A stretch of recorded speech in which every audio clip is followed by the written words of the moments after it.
Hello everyone. I'm gonna explain about our project, which is called Generated Fashion Project. In this, we are actually doing this for the fashion sites. In this fashion sites, we would put an input image like this, any image where the customers can input their image, select the clothes, input the image, and it would generate and pose for them a image which the clothes they have submitted. So we can see of this that I inputted that image and it converted into this. See, this is the left one is an input image.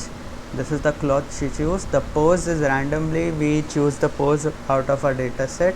This is cropped. This is her segmentation. This is the poses segmentation, and this generates the images. So that's how we do it. So there's a two-stage process for this. There's an input. We have to put an input and create like if we put her in the input, and then in the output it does a segmentation of this.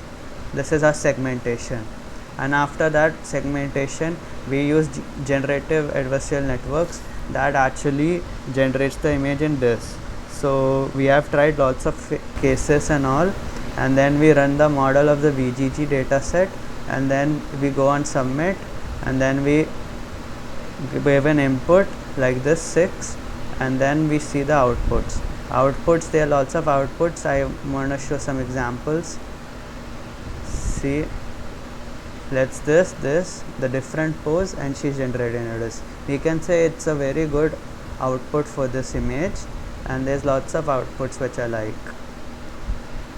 This is also a good example. It's not the best one, but we are trying our best to generate a good image. With more training we can overcome this. And thank you everyone. And we are planning to make this on a cloud, but due to time constraints we couldn't cloud and make a website.